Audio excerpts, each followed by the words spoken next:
করছি এখনকার খবর। যে গর্জায় সে বর্ষায় না, মমতা ব্যানার্জির বাড়িতে নয়, তৃণমূল কংগ্রেসের পার্টি অফিসে একটা আঁচড় কাটাতে পারবে না, এমনই মন্তব্য করলেন তৃণমূল কংগ্রেসের যুব সভাপতি অভিষেক বন্দ্যোপাধ্যায়। হাওড়া আমতার এক জনসভায় এসে অভিষেক বন্দ্যোপাধ্যায় এক হাত নিলেন বিজেপিকে। বিজেপির রাজ্য সভাপতি দিলীপ ঘোষকে এভাবেই একের পর এক মন্তব্যে বিঁধলেন যুব সভাপতি। বিজেপির রাজ্য সভাপতি এমন তার মুখের ভাষা, তিনি নাকি মমতা বন্দ্যোপাধ্যায়ের বাড়িতে আগুন লাগাবে। আমি তাকে বলে যাই, ক্ষমতা থাকলে তৃণমূলের কোন একটা পার্টি অফিসে আঁচড় কেটে দেখা, কত ধানে কত চাল বিজয়।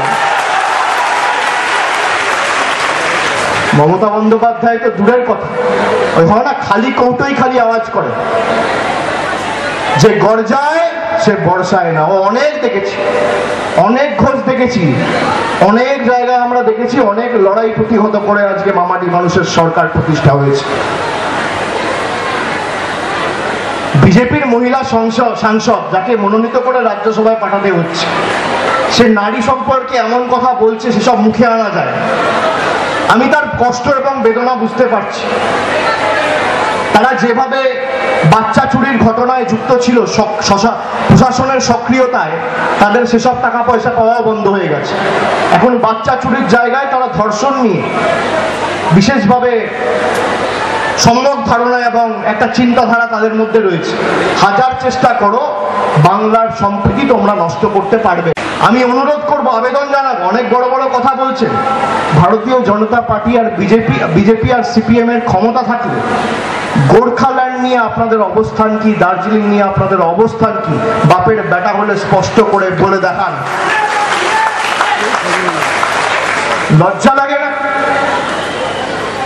মানুষের গণতান্ত্রিক অধিকার লঙ্ঘন যারা করেছিল, মানুষের রায়ে যারা গণতান্ত্রিকভাবে হাত কোমর পা ভেঙে যারা বিছানায় শুয়ে আছে, তারা এখনো সেই রাজনীতি করে যাচ্ছে। 34 বছর যা পাপ করেছেন, বাকি জীবনটা খালি ঈশ্বর আর আল্লাহর নাম জপ করুন, যদি পাপের প্রায়শ্চিত্তটুকু হয়। তা না করে এখনো রাজনীতি।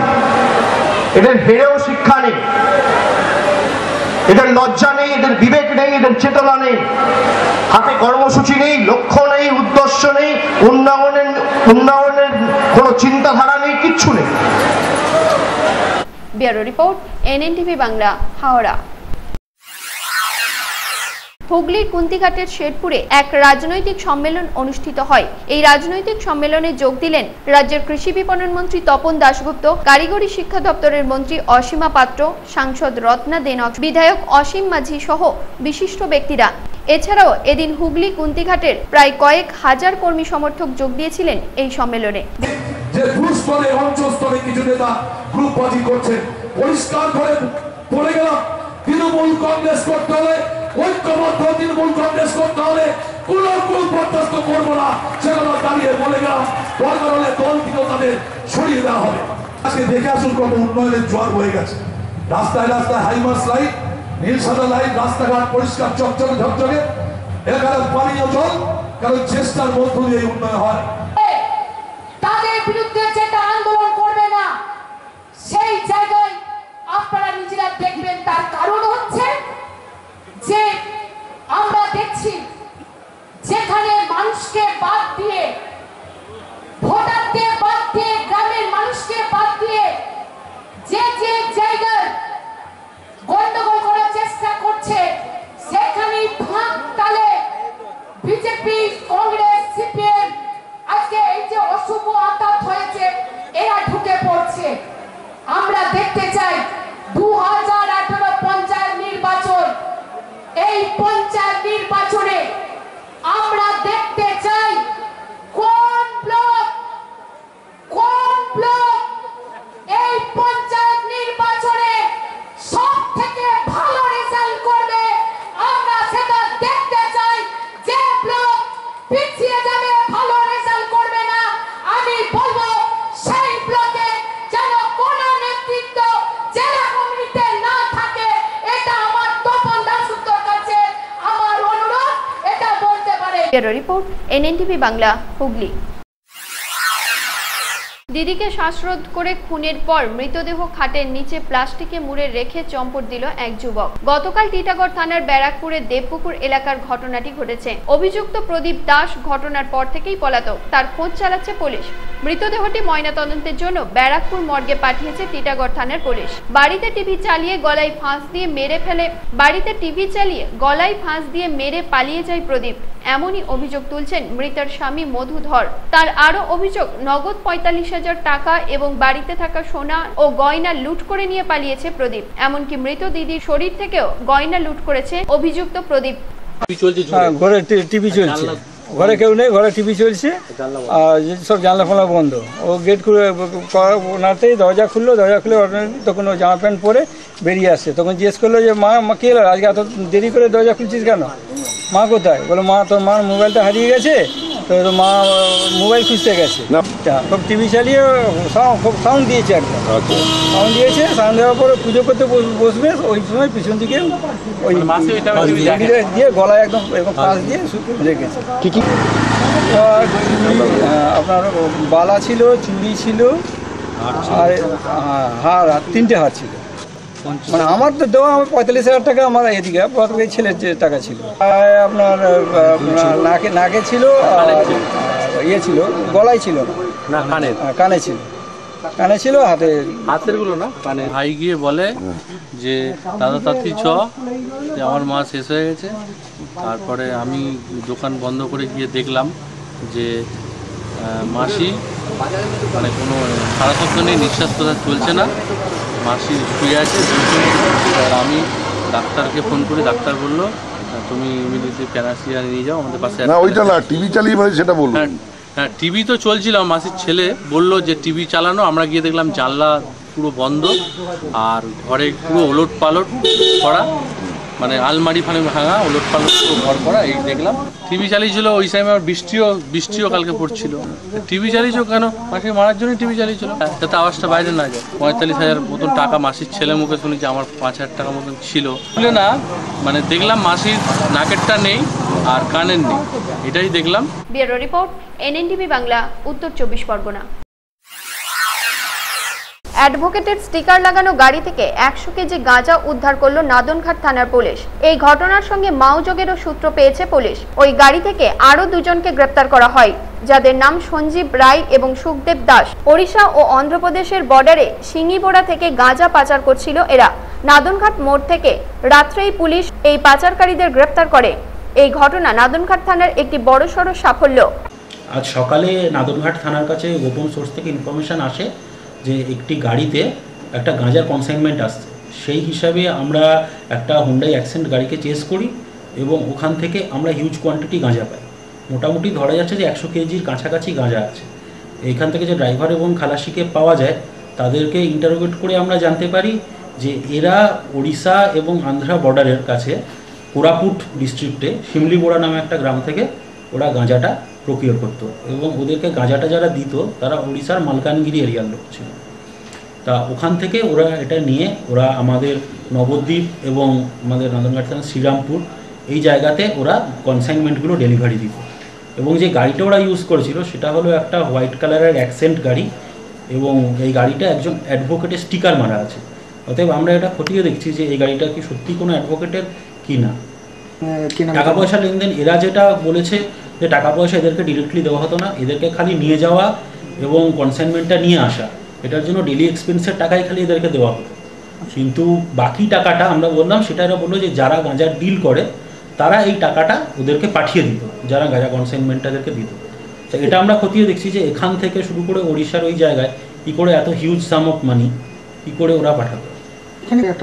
যেহেতু এরিয়াটা পুরোপুরি মাওয়িস্ট ইনফেস্টেড এরিয়া, সেহেতু আমরা এই ব্যাপারটা খতিয়ে দেখছি যে এর সঙ্গে যারা এই সমস্ত কাজে যোগাযোগ আছে তাদেরকে ফান্ডিং করা হতো কি হতো না, সেটা আমরা খতিয়ে দেখব। কালনা থেকে শ্রাবণী ঘোষ সিং এর রিপোর্ট, এনএনটিভি বাংলা। হুগলি বেলমুড়ি সভায় যোগ দিলেন কারিগরি শিক্ষা দপ্তরের মন্ত্রী অসীমা পাত্র। এদিনে 21শে জুলাইয়ের সমর্থনে আয়োজিত হয় সভাটি। এদিনের সভামঞ্চ থেকে কর্মীদের উদ্দেশ্যে বক্তব্যও রাখেন অসীমা পাত্র এবং 21শে জুলাই কলকাতা সমাবেশে যোগ দেওয়ার জন্য কর্মীদের আহ্বানও জানান তিনি। তাদের 12% ট্যাক্স দিতে হবে। আর কি আপনার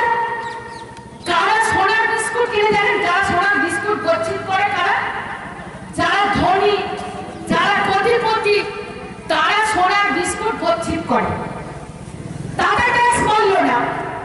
আর আপনি এই দোকানে চলে যান, গরিব যারা দোকানদার, আমরা যারা সবাই দোকানে বিস্কুট কিনে খাই, সাধারণ মানুষ, এই বিস্কুটের উপর 12% ট্যাক্স বেড়েছে।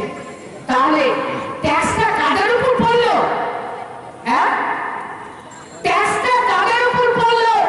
ট্যাক্সটা পড়লো আজকে খেটে খাওয়া মানুষের উপর, ট্যাক্সটা পড়লো এই বিজেপির সরকার, গরিব মানুষের সরকার নয়। বিজেপির সরকার মেহনতি মানুষের সরকার নয়। বিজেপি সরকার ক্ষমতায় আসার পরে দেখেছেন উত্তর প্রদেশে গুলি চালিয়ে কৃষকদের খুন করেছে। জিএসটি নিয়ে যখন মিছিল করছিল গুজরাটে, তাদের বসবাদের উপর আজকে গুলি চালিয়েছে। এটাই হচ্ছে বিজেপির সরকার। বিজেপি সরকার তাদের দেখেছেন সুব্রত সাহারা কোটিপতি, বিজেপি সরকার তার অনিল আম্বানি, বিজেপি সরকার তার মুকেশ আম্বানি, বিজেপি সরকার তার টাটা বিড়লা গোয়েঙ্কার। আজকে তাদের কথা চিন্তা করে আজকে গরিব মানুষকে আজকে বঞ্চিত করছে, বঞ্চনা করছে। তাই আজকে রাস্তায় তৃণমূল কংগ্রেস, আজকে মমতা বন্দ্যোপাধ্যায়ের শপথ, মমতা বন্দ্যোপাধ্যায়ের প্রতিজ্ঞা, যতদিন বাংলার মানুষের উপর অত্যাচার হবে ততদিন তৃণমূল কংগ্রেসের লড়াই চলছে, চলবে। আগামী 21 জুলাই কলকাতার দলে দলে যোগ দিন, যোগ দিন, যোগ দিন। বড়তরম তৃণমূল কংগ্রেস জিন্দাবাদ, জিন্দাবাদ, জিন্দাবাদ।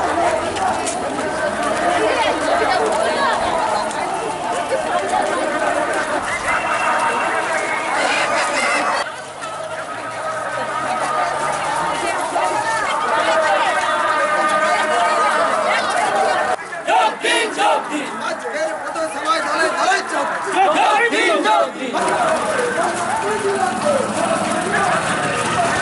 Bureau report, NNTV Bangla, Hooghly. Naihati থেকে পটাশপুর যাওয়ার পথে নিয়ন্ত্রণ হারিয়ে উল্টে যায় একটি মাছের গাড়ি। চলন্ত অবস্থায় গাড়িটির চাকা খুলে যাওয়ায় বিপত্তি ঘটে। দুর্ঘটনার কবলে পড়ে ওই গাড়িটি। ঘটনায় 10 জন আহত হয়েছে। হাওড়া বাগনানের খাদিনার মোড়ের কাছে 6 নম্বর জাতীয় সড়কে এই দুর্ঘটনা ঘটে। আহত 10 জনকে হাসপাতালে ভর্তি করা হয় প্রাথমিক চিকিৎসার জন্য। থেকে মাছ নিয়ে এসেছিলাম, হঠাৎ বাগনানের গাড়িটা চাকা খুলে চলে যায়। তারপরে এরকম আমাদের 4 জনের অসুবিধা, খুব জোর হয়ে গেছে। আর শরীর ভালো আছে। কি করে গাড়িটা সব পড়ে গেছে। কতজন ছিল গাড়িতে? 14 জন ছিল। ড্রাইভারে 15 জন। গাড়ি কি খুব দ্রুত গতিতে যাচ্ছিল? না, তো 50-60। কোথা থেকে যাচ্ছিলেন আপনি? ওটা আমরা উত্তর 24 থেকে এসেছিলাম। কোথায় যাচ্ছিলেন? ওটা পটাশপুর যাচ্ছি আমরা, ওমরসি দক্ষিণ দিকে।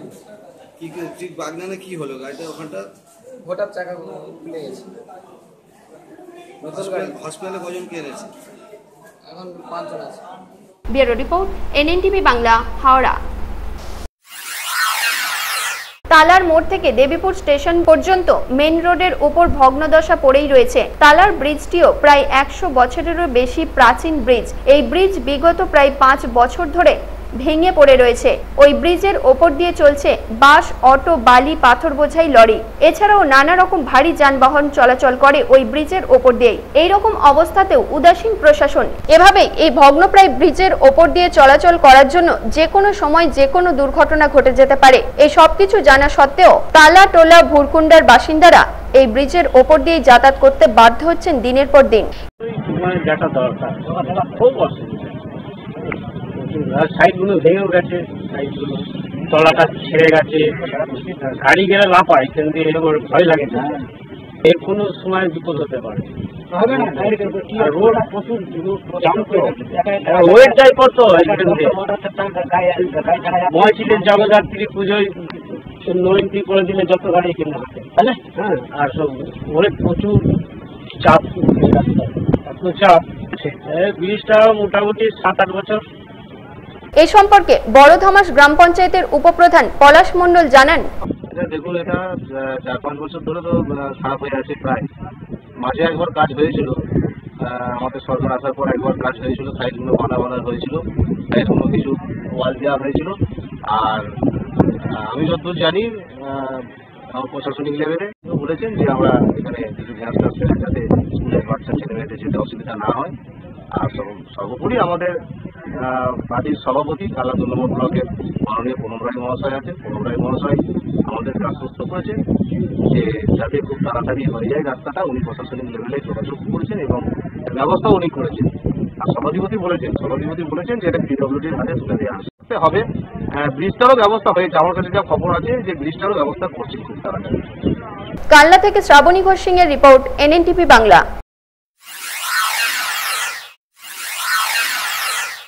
দশঘরা 1 নম্বর এবং 2 নম্বর গ্রাম পঞ্চায়েতের উদ্যোগে 21শে জুলাইয়ের সমর্থনে দাসনগরে একটি পদযাত্রার আয়োজন করা হয়। এই পদযাত্রায় পা মেলালেন মন্ত্রী অসীমা পাত্র সহ তৃণমূল কংগ্রেসের একাধিক নেতা নেতৃত্বরা। পদযাত্রা শেষ করে দাসনগরের নির্দিষ্ট স্থানে একটি সভার আয়োজন করে তৃণমূল কংগ্রেস। সবশেষে এই সভাতে অংশগ্রহণ করেন স্থানীয় নেতা নেত্রীরা। এছাড়াও এদিন উপস্থিত ছিলেন এলাকার একাধিক কর্মী সমর্থক। ডাক আমাদের নেত্রী মমতা বন্দ্যোপাধ্যায় দিয়েছেন, সেই 21শে জুলাই